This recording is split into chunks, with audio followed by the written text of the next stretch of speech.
창세기 1장 14절부터 23절까지 같이 한 목소리로 합독하겠습니다. 시작. 하나님이 이르시되 하늘의 궁창에 광명체들이 있어 낮과 밤을 나뉘게 하고 그것들로 징조와 계절과 날과 해를 이루게 하라. 또 광명체들이 하늘의 궁창에 있어 땅을 비추라 하시니 그대로 되니라. 하나님이 두 큰 광명체를 만드사 큰 광명체로 낮을 주관하게 하시고 작은 광명체로 밤을 주관하게 하시며 또 별들을 만드시고 하나님이 그것들을 하늘의 궁창에 두어 땅을 비추게 하시며 낮과 밤을 주관하게 하시고 빛과 어둠을 나누게 하시니 하나님이 보시기에 좋았더라. 저녁이 되고 아침이 되니 이는 넷째 날이니라. 하나님이 이르시되 물들은 생물을 번성하게 하라. 땅 위 하늘의 궁창에는 새가 나르라 하시고 하나님이 큰 바다 짐승들과 물에서 번성하여 움직이는 모든 생물을 그 종류대로 날개 있는 모든 새를 그 종류대로 창조하시니 하나님이 보시기에 좋았더라. 하나님이 그들에게 복을 주시며 이르시되 생육하고 번성하여 여러 바닷물에 충만하라. 새들도 땅에 번성하라 하시니라. 저녁이 되고 아침이 되니 이는 다섯째 날이니라. 아멘. 우리가 지난주까지 해서 첫째 날부터 셋째 날까지 하나님 창조하신 그 이야기를 읽었습니다. 창세기 1장에 나와 있는 창조 이야기는 전체가 창세기 1장 2절에서 있는 궁극적으로 이 땅의 토후와 보후의 문제를 해결하는 거라고 그랬습니다. 우리 성경에는 혼돈하고 공허하며 라고 되어 있는 혼돈과 공허, 혼돈이라는 건 토후고 공허라는 것은 보후인데 이 혼돈하다는 뜻이 혼돈이 아니고 척박하고 그리고 황무지같이 아무것도 자랄 수 없는 그 땅의 상태를 이 토후라고 이야기를 하고, 보후라고 하는 것은 그래서 아무것도 살지 않고 텅텅 비어있는 상태다라고 이야기를 했습니다. 그리고 궁극적으로 그 토후와 보후의 문제가 올 수밖에 없었던 이유는 물, 이 심해, 깊음이 덮고 있기 때문에, 온 땅을 덮고 있기 때문에 그랬고, 그리고 그 위에는 흑암이 있었다라고 이야기를 합니다. 그래서 이 흑암과 깊음의 문제를 해결하면서 이 땅에 있는 토후와 보후의 문제를 해결하는 방식으로 진행되는데, 창세기 1장에는 여전히 흑암과 그리고 깊음이 존재하고 있기 때문에 온전한 창조라고는 볼 수 없습니다. 온전한 창조가 아니냐, 좋은 것은 맞지만 가장 베스트의 최상의 상태는 아니라는 거죠. 처음부터 이 세상은 불완전하고 뭔가 완성을 향해 가야 되는 것들을 창세기 1장에서부터 보여주고 있는 겁니다. 하나님께서 빛을 창조하셔서 흑암의 문제를 해결하시고, 부분적으로긴 하지만, 그리고 하나님께서 그 궁창을 만드시고 위의 물과 아랫 물로 나누신 후에 셋째 날에 궁창 아래에 있는 모든 물을 한 곳으로 모았을 때 야바샤, 드디어 마른 땅이 드러났다고 했죠. 야바샤, 무치라고 하는 것은 마른 땅이지만 실제로는 구원과 관계 있는 단어라고 이야기를 했습니다. 그리고 마침내 하나님께서 그 땅에 각종 씨 맺는 채소, 그리고 씨를 가지고 있는 열매 맺는 나무, 그리고 온갖 푸른 풀들, 이런 것들이 가득하게 만들었고, 드디어 첫째 날, 둘째 날, 셋째 날에 하나님의 사역을 통해서 이 땅의 토후 문제가 해결되는 것을 볼 수 있습니다. 그리고 오늘 넷째 날부터 이제 여섯째 날까지 전체적인 이야기는 보후의 문제를 해결하는 겁니다.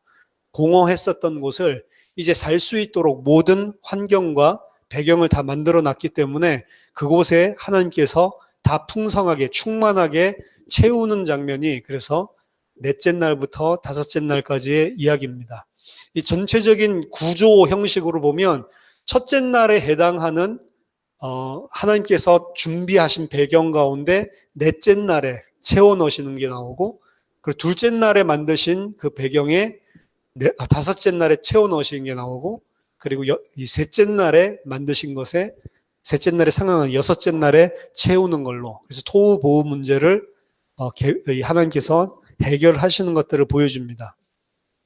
오늘 우리가 읽은 본문은 처음에 넷째 날에 대한 건데요. 하나님께서 하늘의 궁창에 광명체들이 있어 낮과 밤을 나누게 하라라고 이야기를 합니다. 이미 낮과 밤은 나뉘었죠. 첫째 날에. 그렇지만 그 빛은 빛의 실체고 빛의 근원이신 하나님으로부터 나오는 천상의 빛이라고 볼 수 있고 진정한 빛의 근원이라고 볼 수 있다면 넷째 날에 만드시는 이 궁창에 광명체들이 있다라고 했는데 메오롯이라고 하는 거거든요. 광명체. 메오롯은 스스로 이 빛을 발하는 것이 아니고요. 빛을 받아서 반사하는 광명체라고 그래서 우리가 번역을 해놓은 겁니다.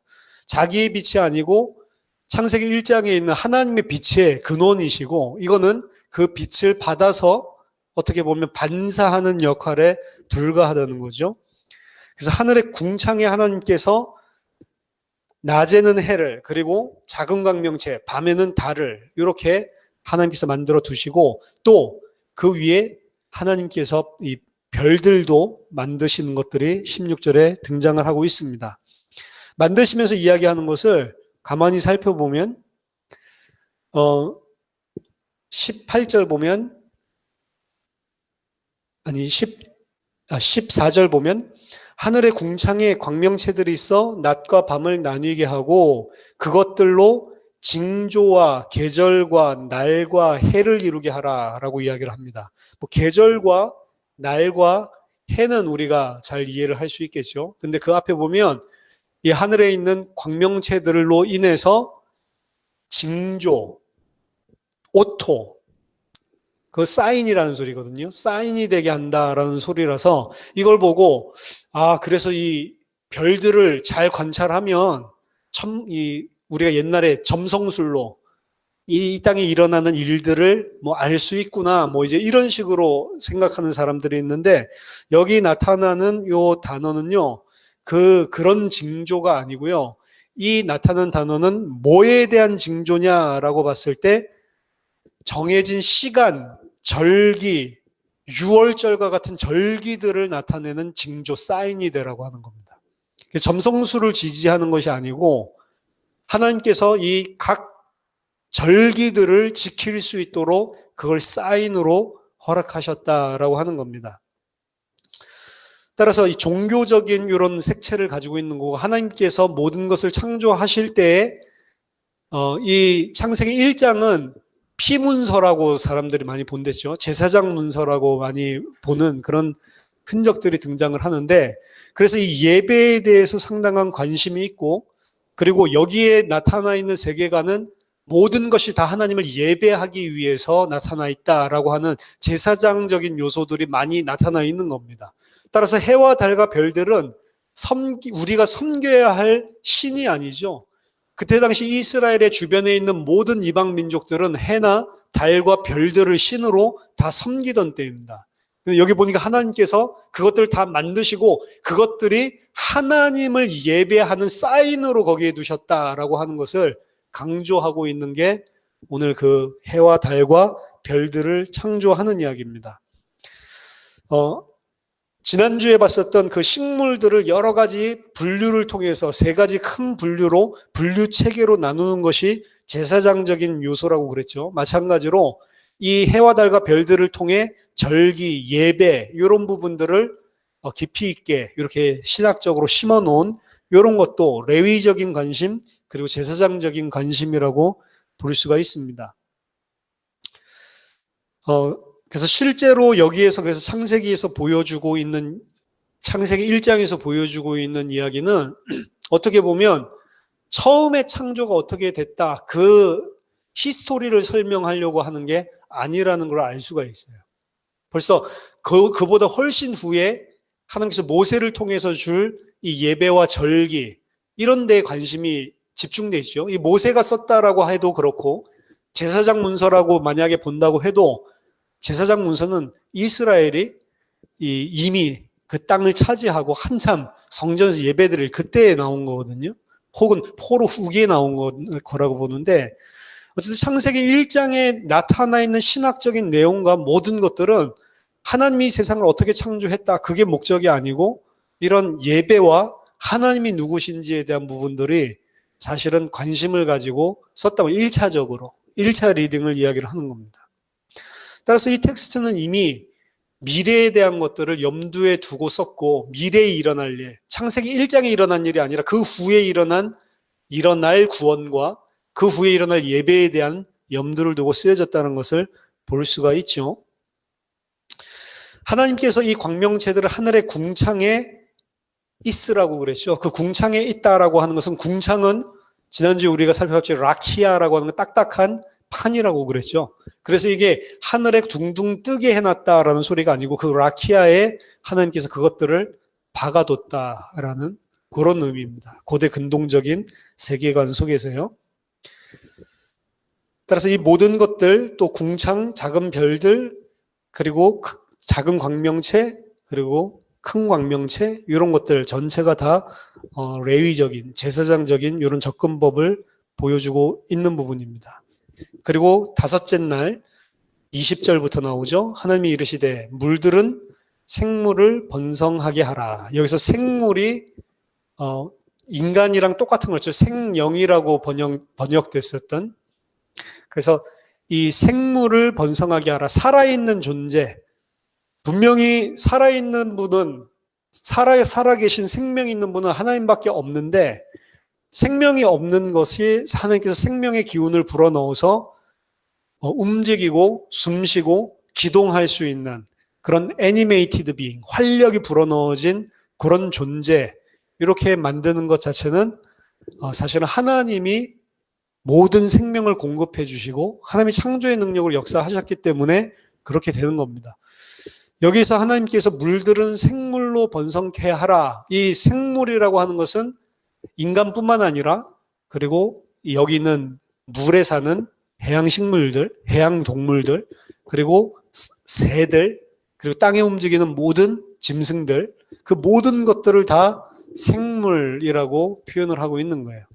그래서 인간만 특별하게 가지고 있는 것이 아니고 모든 살아서 생명이 있어 기동하고 숨쉬는 것들, 그것들을 생물이라고 표현을 하고 있는 겁니다. 여기 보면 이제 물들은 생물을 번성하게 하고 둘째 날에 궁창을 만들었으니까 궁창에는 새가 나르라 라고 이야기를 하죠. 그러면서 이야기를 하기를 땅 위 하늘의 궁창에는 새가 나르라 라고 이야기하는데 번역이 좀 잘못된 거고요. 새는 날아라 라고 하는데 어디에서 날아야 되냐면 땅 위에서 날고 범위를 정해주는 거예요. 그리고 제일 아래의 범위는 땅 위고요. 그리고 제일 위에는 라키아 아래 날아라고 하는 겁니다. 그래서 원어에 보면 어떻게 되냐면 궁창 비어있는 공간을 날아라는 소리가 아니고 궁창을 대해서 날아라 라고 되어 있어요. 그러니까 궁창의 면을 대해서 날아라. 궁창에는 면이 없잖아요. 사실 텅텅 비어있으니까.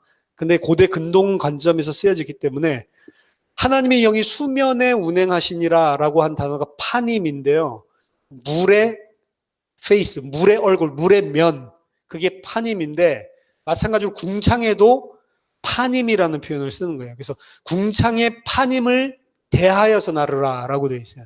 그래서 over against 라키아라고 되어 있습니다. 그러니까 새는 어떻게 나르냐면 하늘 속에서 나는 게 아니고 위에는 하늘을 경계로 그리고 아래는 땅을 경계로 땅 위와 그리고 궁창 아래에서 날아라 이렇게 이야기를 하고 있는 겁니다. 이 표현을 보더라도 둘째 날에 만든 이 라키아라고 하는 것은 딱딱한 돔 같은 어떤 판을 이야기한다라는 것을 분명히 더 확증해 주는 거죠. 21절에 하나님이 큰 바다 짐승들과 물에서 번성하여 움직이는 모든 생물을 그 종류대로 날개 있는 모든 새를 그 종류대로 창조하시니 하나님이 보시기에 좋았더라. 여기 보면 큰 바다 짐승들과 라고 표현되어 있는 거 있죠. 그 표현이 하타니님, 타닌의 복수형으로 해서 타니님, 하타니님, 하는 더 정관사입니다. 하타니님, 하그돌림 이렇게 돼 있는데 그돌림은 great, 커다란, 대단한 그게 꾸며주는 거예요. 앞에 있는 동사를 타니님을 대단한 큰 타니님을 만들었다. 타닌을 만들었다는 거예요. 타닌들을 그럼 타닌은 뭐냐? 타닌은 여기 보니까 물에 있는 바다 짐승, 큰 바다 짐승이라고 했는데 타닌은 바다 짐승이 아니고요. 타닌은 어디에서 온 거냐면 창세기 1장 2절 트홈에서 온 거예요. 트홈은 어디서 왔다고요? 티함에서 트홈으로 왔다고 그랬죠. 티함은 티아맛. 그러니까 지금 티아맛에서 온 단어라고요. 그래서 타님은 뭐냐면 타님의 해석은 그냥 큰 바다에 사는 고래 같은 그런 물고기를 말하는 것이 아니고 용을 말합니다. 라합, 레비아탄, 그리고 티아맛, 트홈.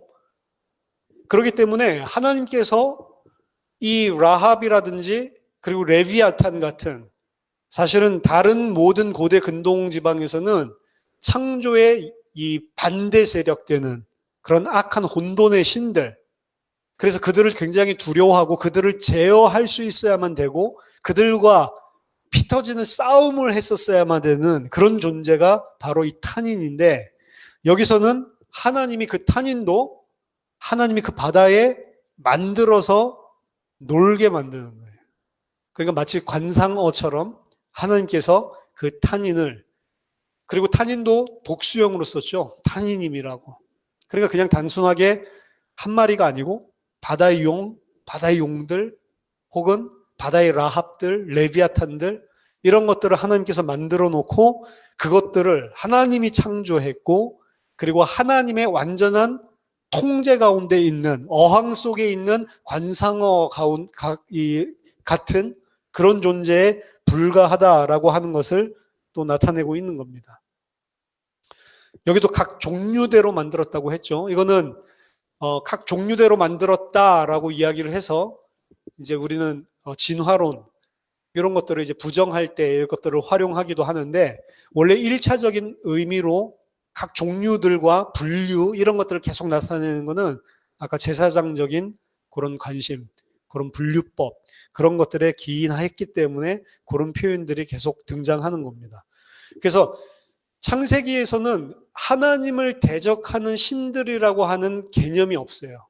다른 모든 고대 근동의 창조 설화를 보면 전부 다 신들과의 싸움, 띠오마키를 통해서 모든 창조가 일어나는데, 하나님께서는 말씀 하나로 트홈, 기품을 마음껏 컨트롤하시고 그들도 다 하나님의 말씀 앞에 순종할 수밖에 없는 존재라는 절대적인 하나님, 절대적인 창조자, 그분의 절대적인 주권, 모든 없음이 그분 때문에 생명으로 존재할 수밖에 없는 모든 것의 근원이라고 하는 사실들을 명백하게 보여주고 있는 겁니다.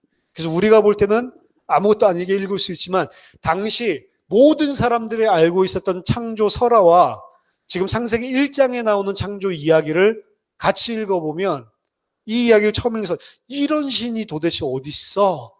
한 번도 들어본 적이 없는데 라고 하는 진짜 창조주가 누구신지를 하나님께서 그들에게 굉장히 샤킹한 충격적인 방법으로 사실은 하나님이 누구신지를 설명하고 있는 게 모든 요소들 속에 드러나고 있는 겁니다.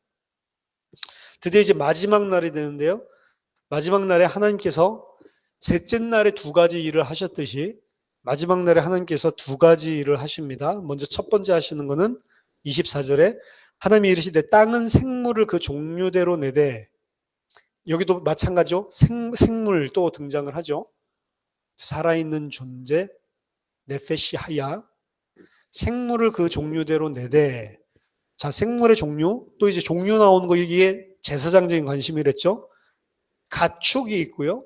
그리고 기는 것이 있고, 그리고 땅의 짐승이 있습니다. 세 가지가 분명히 분류돼서 나오죠. 가축과 기는 것과 땅의 짐승입니다. 가축은 우리들이 키우는 것들, 소나 뭐 양이나 이렇게 사람이 길들이는 그 도메스틱 애니멀이라고 하는데, 이 우리들이 사육하고 있는 그런 종류를 가축이라고 표현을 하고 있고, 그러니까 이 피문서가 이제 후대에 이미 가축도 키우고 이런 농경 사회가 됐을 때 그때 이제 쓰여진 거라는 것들은 분명히 볼 수가 있죠. 그리고 가축들과 기는 것, 기는 것은 땅에 기어다니는 모든 거겠죠. 뱀도 있을 수 있고, 그리고 기어다니는 뭐 애벌레 같은 것들, 무슨 벌레 같은 것들도 있을 수 있고, 그리고 마지막 나오는 땅의 짐승. 이 땅의 짐승이라고 표현된 것은 정확하게 말하면 땅의 야생동물, 와일드 애니멀. 그래서 이 하야라고 하는 것은 사람이 기르고 가축하는 것이 아니고 땅에서 야생하고 사람과 친하지 않은 그런 종류의 동물을 카테고리로 범주로 나누어서 이야기를 하고 있는 겁니다. 그 모든 것들을 하나님께서 전부 다 창조하셨다. 25절에 하나님이 땅의 짐승을 그 종류대로, 땅의 야생 짐승, 야생 동물을 그 종류대로, 가축을 그 종류대로, 그리고 땅에 기는 모든 것을 그 종류대로 만드시니 하나님 보시기에 좋았더라. 이렇게 해서 이 땅을 또 가득 채우는, 그래서 보후의 문제를 해결하시고 두 번째 일을 하시는 게 드디어 이제 마지막 사람, 인간을 창조하시는 것입니다. 하나님이 이르시되 우리의 형상을 따라 우리의 모양대로 우리가 사람을 만들고 그들로 바다의 물고기와 하늘의 새와 가축과 온 땅과 땅에 기는 모든 것을 다스리게 하자 하시고, 자 26절에 보면 하나님의 계획이 나오는데 드디어 이제 사람을 만드는데 뭐 여기서 여러 가지 볼 거 있지만 먼저 여섯째 날에 그 전에 만들었었던 짐승들과 그리고 넷째 날 만들었었던 그 모든 생물들, 이것들을 인간에게 다스리게 하자라고 하는 내용인데 여기 잘 읽어보세요. 26절에 그들로 바다의 물고기와 하늘의 새와, 이건 넷째 날에 만든 거죠. 그 다음에 가축과 온 땅과 땅에 기는 모든 것을 다스리게 하자라고 나와 있습니다. 그러면 전체를 분류해 놓은 것 중에 사실은 5가지였거든요. 전체 분류해 놓은 게 사실은 5가지였으면 생물들은 5종류로 하나님께 창조하셨어요. 공중의 새와 바닷물의 물고기들, 그리고 가축들, 땅에 기는 것들, 그리고 땅의 야생동물들. 그렇죠? 5가지인데 여기 26절에 보면 사람이 다스리게 만드는데 뭐가 빠져 있어요? 땅의 짐승들, 땅의 야생 짐승들이 빠져 있죠. 땅에 야생 짐승들이 빠져 있고 대신에 뭐가 들어와 있어요? 온 땅이 들어와 있죠. 그러니까 이제 이게 26절이 굉장히 논란이 되는 그런 구절 중에 하나입니다. 왜 그게 빠졌지? 그리고 왜 땅이 들어왔지? 이유는 가장 간편하게 해결할 수 있는 거는 땅의 짐승들인데 짐승들을 빼면 땅의 짐승들인데 짐승들을 빼고 실수로 넘어갔다. 그래서 그냥 온 땅만 남았다. 이제 이런 식으로, 그런 식으로 하면 너무 쉽죠. 근데 하나님은 실수를 안 하신다는 관점에서 지난 계시록 강의에서 이야기를 해드렸지만 땅의 짐승들, 사자라든지 뭐 호랑이라든지 야생 짐승들 요 다스리는 거는 일단은 현상학적으로 그 당시에 가축이 있었고 그리고 사람이 길들이지 못하는 야생 동물들이 있었어요. 그러니까 하나님이 야생 동물들도 다스리게 해놨는데 우리가 실제로 안 다스리고 있으면 문제가 좀 있잖아요. 그러니까 하나님이 처음부터 야생동물은 야생동물로 살게 해놨지 사람이 통치하고 다스리게 만들어 놓은 게 아니다. 그래서 저들은 길들지 않는 거다라는 식으로 설명을 한다고요. 그래서 일부러 땅의 야생 짐승들을 빼놨다. 왜냐하면 우리가 지금 안 다스리고 있으니까. 그런 관점에서. 근데 그런 관점에서 보는 것보다 더 중요한 거는 하나님께서 의도적으로 그 땅의 야생 짐승들을 다스리지 못하는 걸로 빼놨다라고 하는 거죠. 분명히 새하늘과 새 땅에서는 야생 짐승들이 어린 아이와 같이 노는 이런 모습들이 등장을 합니다. 사자굴에 어린 양이 뛰놀고 그리고 어린이가 독사굴에 손 놓고 장난쳐도 물지도 않고 모든 하나님이 만드신 그런 짐승들, 그런 것들이 전부 다 사람의 완벽한 통제 아래 그 지배를 받고 함께 살고 공유하고 있는 이런 모습들을 새하늘과 새 땅에서 보여주고 있는데 지금 이 땅에서는 그 짐승들이 사람의 통제 아래 안 들어와 있는 거예요. 언제만 통제되냐? 온전한 그 시간표가 와야지만. 그리고 그 사람에게 통제가 되지 않고 도리어 사람을 공격하기도 하고 사람의 위협이 되는 그 존재들을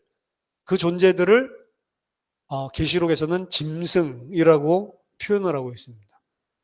그러니까 결국에 그 짐승은 요한계시록까지 사람이 절대로 통제하지 못하고 도리어 그 짐승에게 당하는 방식으로 계속 가는 거예요. 언제 통제가 되냐?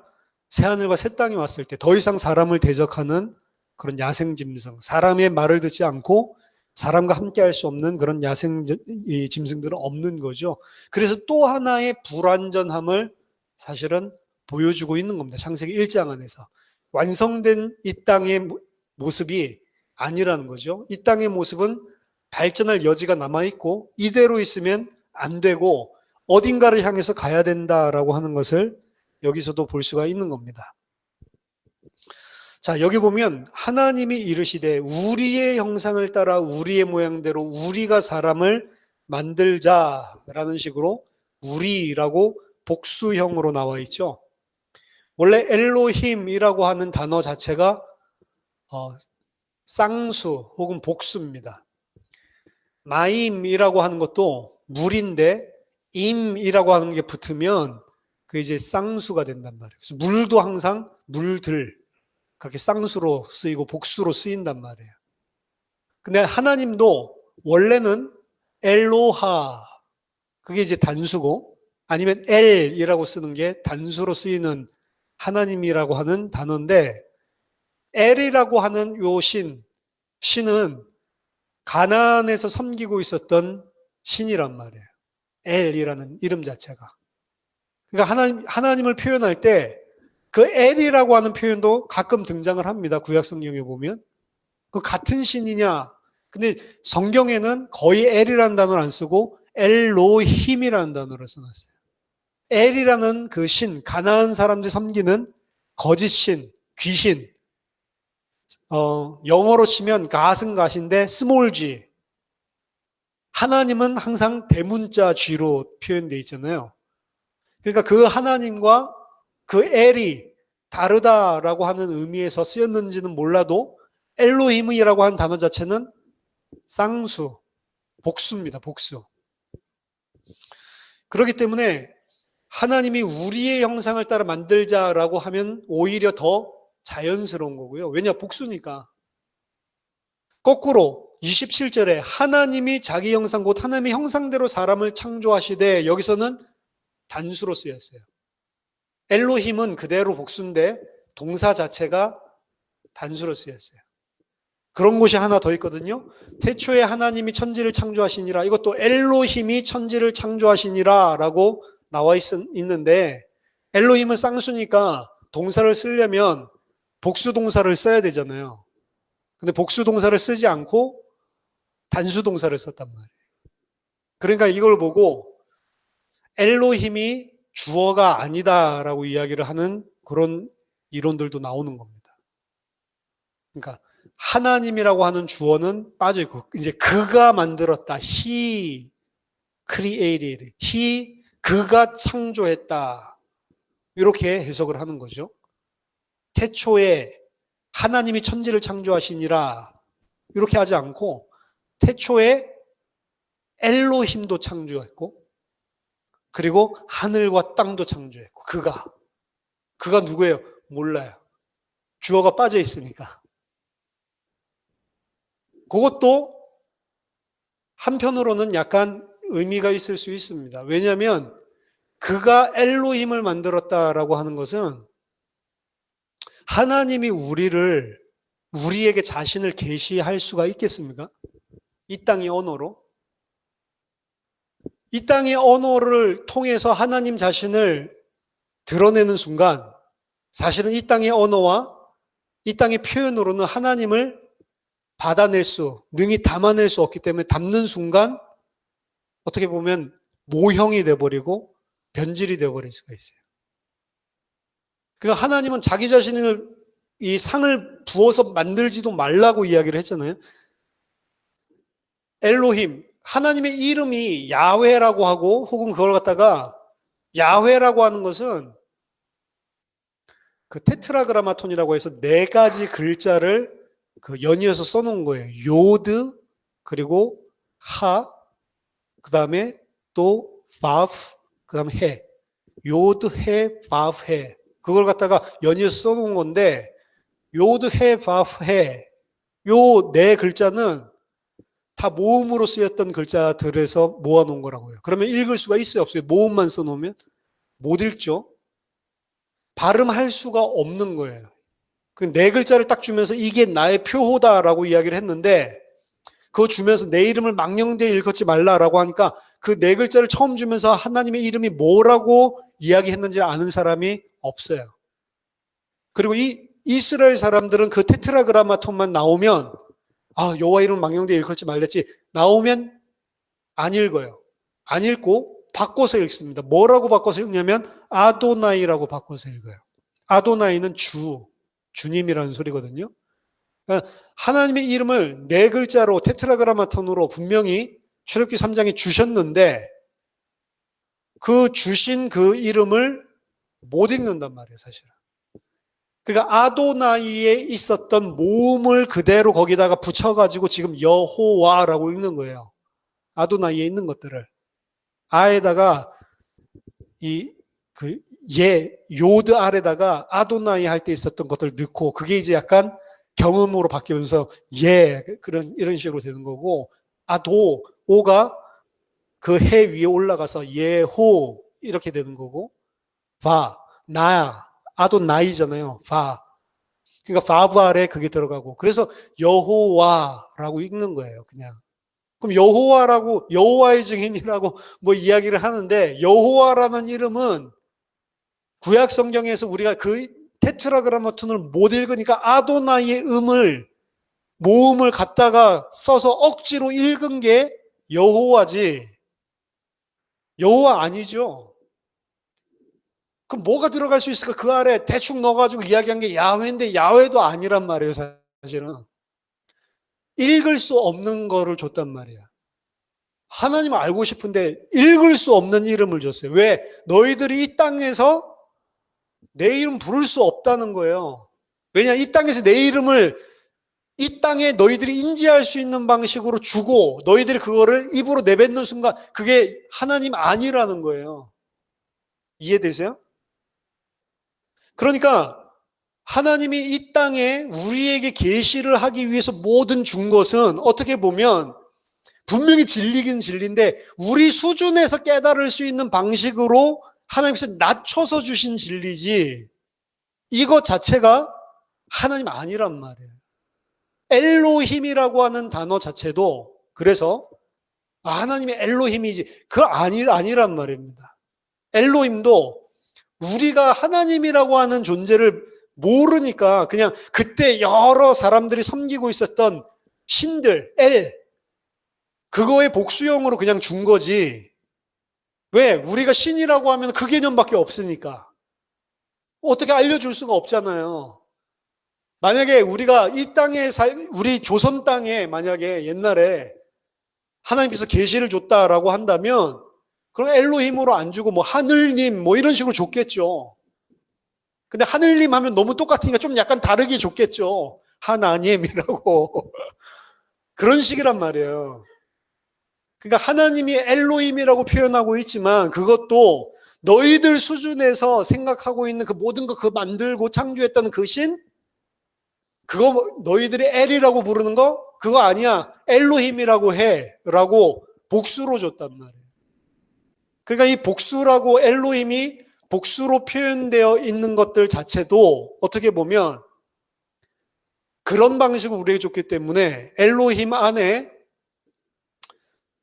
이 엘로힘이 복수기 때문에 삼위일체가 들어가 있다. 이제 이런 식으로 설명을 하는데 그건 이제 세컨 리딩 두 번째 읽을 때 우리가 성경 전체를 다 하니까 삼위일체 하나님이니까 넣을 수 있는 개념이고 원래 엘로힘을 줬을 때 하나님에 대한 개념을 복수로 주신 거는 그런 너희들이 가지고 있는 그런 신이 아닌데 어떻게 표현을 해야 되니까 그 방식으로밖에 줄 수가 없었단 말이에요.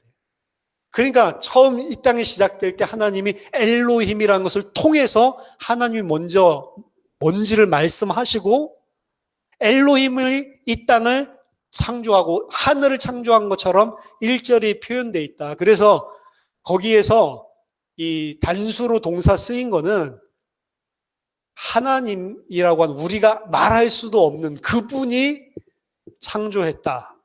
그렇게 이야기하기 위해서 그렇게 이야기를 했다라고 이야기를 하는데 좀 너무 나간 부분은 있고요. 하지만 의미는 있는 겁니다. 성경에 나와 있는 하나님의 모습, 이거는 우리들에게 하나님이 누구신지를 알게 하기 위해서 하나님을 최대한 낮춰서 표현한 것뿐이에요. 너희들 상식 수준에서 좀 알아들을 수 있게 내가 설명해 볼게.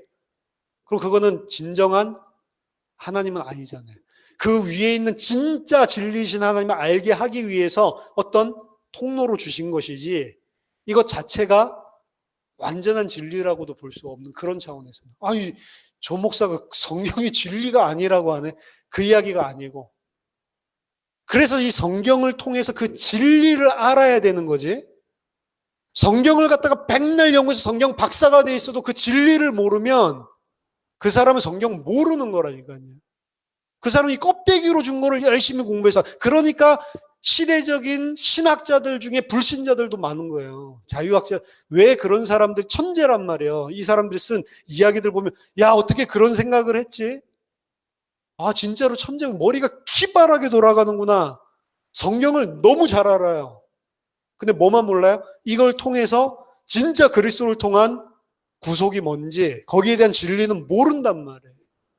성경을 하나도 모르는 사람이고 까막눈이고 이렇게 된 뭐 할아버지 할머니라도 하나님 은혜 주셔서 그 진리를 아는 사람이 있는 반면에 아무리 성경을 달달달달 하고 돌돌돌돌 해도 모른단 말이에요. 하나님이 계시해 주셔야지만 알 수 있는 겁니다. 이 하나님이 복수로 사용되고 우리가 여기서 이제 본격적으로 복수로 사용되고 그리고 또 하나님이 자기 형상대로 창조하셨다. 27절은 또 단수로 이야기를 하고 이 부분에 대해서 그래서 좀 여러 가지 신학적인 얘기 난제고 이런 논란들이 많은데 이 정도로만 오늘은 조금 정리해서 생각을 하시면 될 것 같아요. 자, 하나님께서 여기서 남자와 여자를 창조하셨다. 여기서 남자와 여자는 흔히 쓰이는 그런 성을 강조하는 성별을 강조하는 이시와 이샤가 아니라고 이야기를 했죠. 자칼과 네케바라고 이야기했습니다. 자칼과 네케바, 남성, 여성 이렇게 이야기하는 것은 엄밀히 말하자면 요즘에 여러분 젠더 아시죠? 섹스라고 안 그러고 젠더라고 요새는 많이 이야기를 합니다. 왜냐면 이제 뭐 요새는 무슨 그 비행기 탈 때 뭐 탑승 정보 같은 거 쓸 때도 옛날엔 성별하고 아래 영어로 섹스 이렇게 써놓고 남자, 여자 이렇게 해놨는데 요새는 젠더라고 해놓은 것도 있단 말이에요. 그 성별을 젠더라고. 젠더와 섹스의 차이는 뭡니까? 젠더는 내가 생물학적으로 남자인지 여자인지가 중요한 게 아니에요. 젠더라는 개념은 내가 남자로 태어났어도 생물학적으로 내가 여자고 난 여자야 라고 생각하고 내가 여자로 살아가면 나를 여자로 인식해준 사회적인 성별이란 말이에요. 그러니까 왜 젠더를 썼는 줄 알겠죠?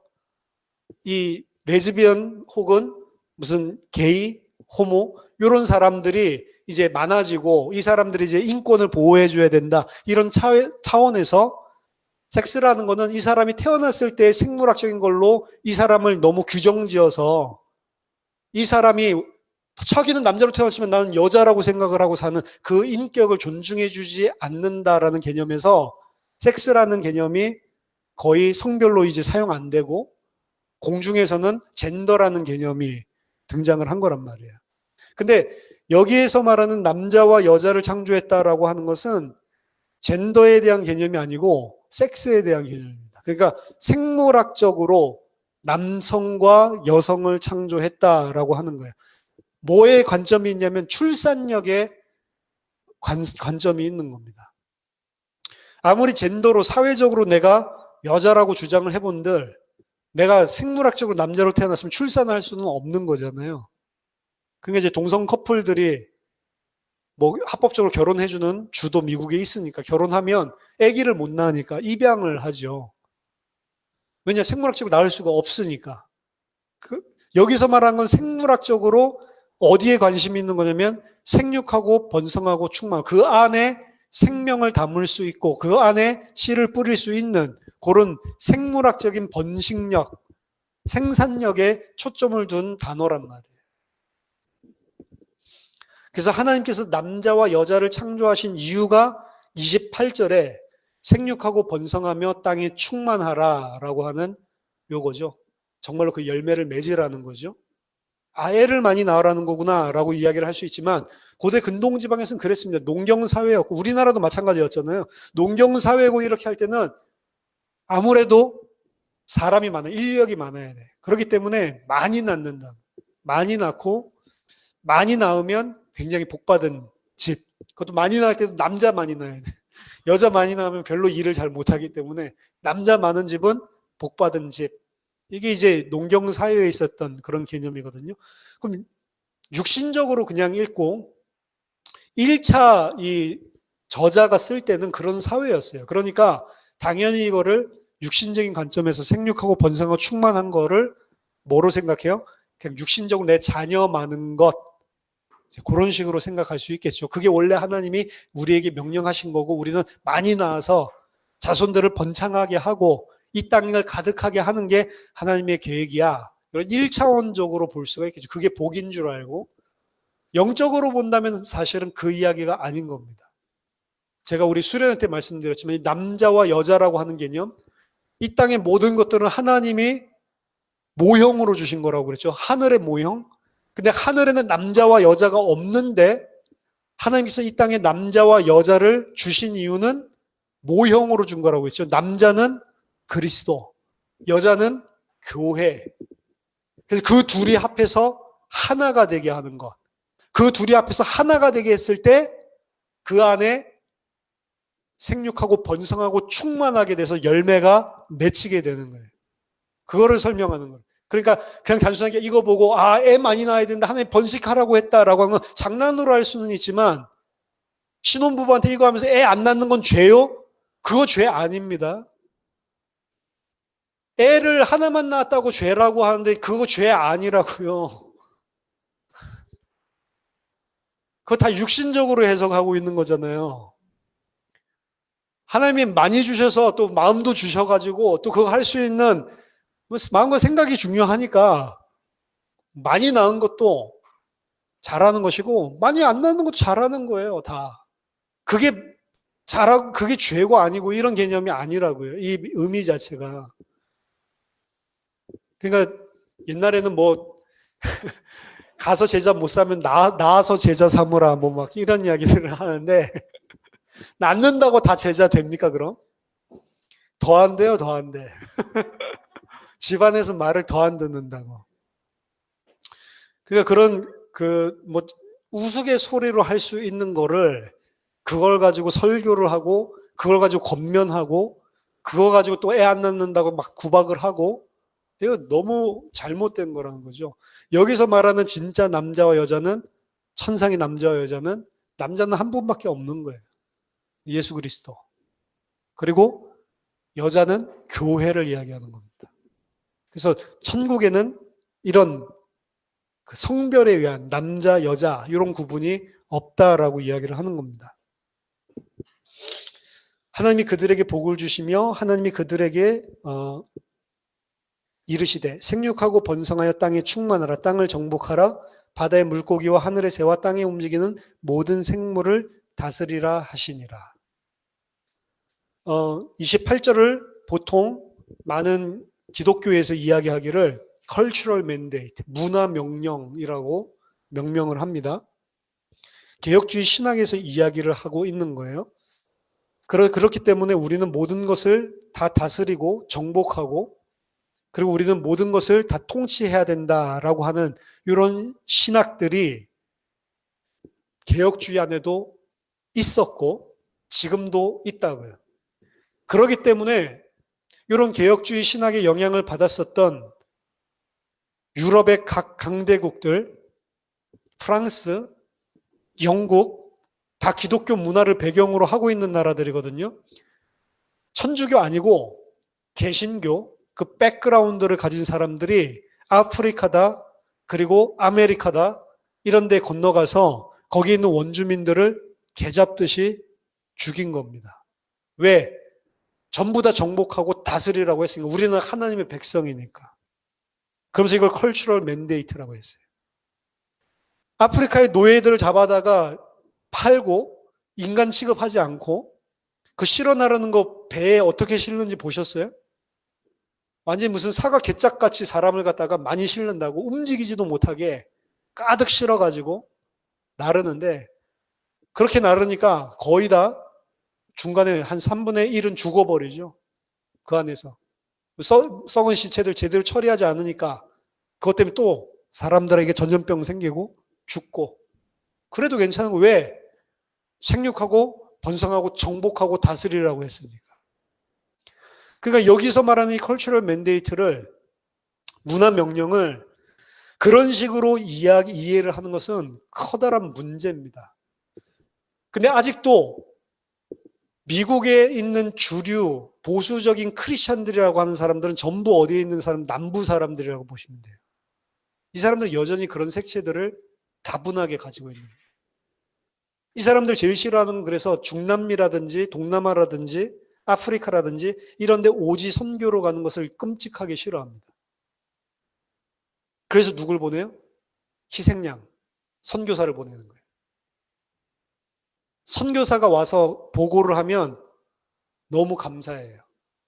우리가 안 가도 되는구나. 저 사람이 가서 하니까. 우리가 돈 대줄 거니까 그거 해라. 이런 마인드라고. 그러면서 감사해야 한다고. 아, 하나님 우리를 저런 곳에 안 가게, 저런 선교사를 우리가 돕고 그 도움으로 우리가 저런 곳에 안 가게 되니까 너무 감사. 이런 멘탈을 가지고 있다. 책들 읽어보세요. 그 기독교 책에 나오는 그런 것들에 대해서 지적하는 것들이 엄청나게 많다고. 그러면서 자기네들 선교 그 돈 줬다고 내가 안 가도 괜찮다라고 하나님 앞에 생각하는. 그런 것들, 개념들 자체가 복음이 아니잖아요, 전혀, 진리가.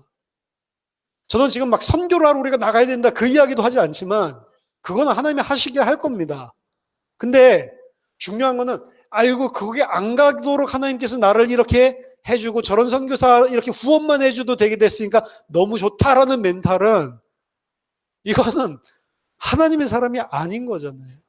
근데 그런 컬처럴 맨데이트를 가지고 있었던 사람들이 그렇게 사람들을 다 제국주의적인 기독교를 가지고 잡아 죽이는 시기였고, 그런 것들의 잔재가 많이 남아있다니까요. 많이 남아있습니다. 그렇기 때문에 이 부분에 대해서 명확하게 사실은 이야기하기 위해서는 하나님의 형상에 대해서 먼저 정확하게 알아요. 하나님의 형상에 대해서 알아야 컬처럴, 이 문화 명령이라고 명명했던 그게 문화 명령이 아니구나라는 것부터 알아야 돼요. 우리가 지금 생각하는 그런 식의 문화 명령이 아니라는 겁니다. 따라서 하나님의 형상이 무엇인지에 대해서 우리는 먼저 분명하게 살펴봐야 돼요. 여기 보면 하나님께서 인간을 창조하시는데 우리의 형상을 따라 우리의 모양대로 사람을 만들자라고 이야기를 했죠. 우리의 형상이라는 단어가 나오고 우리의 모양이라는 단어가 나옵니다. 영어로는 우리의 이미지, 그리고 우리의 likeness, 우리랑 비슷한 어떤 모양새로, 우리의 형상대로, 이미지. 히브리어에 나오는 우리의 형상, 이미지라고 하는 원어는 셀렘이라는 단어고, 그리고 우리의 모양이라고 이야기했던 그것은 다뭇이라고 하는 단어입니다. 셀렘과 다뭇으로, 우리의 셀렘과 다뭇으로 사람을 만들자라고 하는 부분. 다음 시간에 계속하겠습니다. 여기까지. 이 하나님의 형상이라고 하는 부분, 이 부분을 이해하는 것이 굉장히 중요하겠죠. 굉장히 중요하고요. 그리고 전체적으로 우리가라고 했던 이야기가 왜 우리가라고 굳이 썼고, 펄스 리딩에서 우리가는 뭘 의미할 수 있고, 우리는 전체 66권 성경을 다 가지고 그리스도로 계시가 완전해졌으니까 우리 입장에서는 우리가를 뭐라고 볼 수 있는지, 그 부분에 대해서도 좀 살펴보도록 하겠습니다. 기도하겠습니다. 하나님, 우리가 창세기 5경을 공부하면서 정말로 하나님을 바르게 알게 하시고, 하나님이 말씀을 통해서 정말 위의 진리를 깨달아 하는 하나님의 백성 될 수 있도록 주의 성령으로 우리를 도와 주시옵소서. 예수 그리스도 이름으로 기도하옵나이다. 아멘.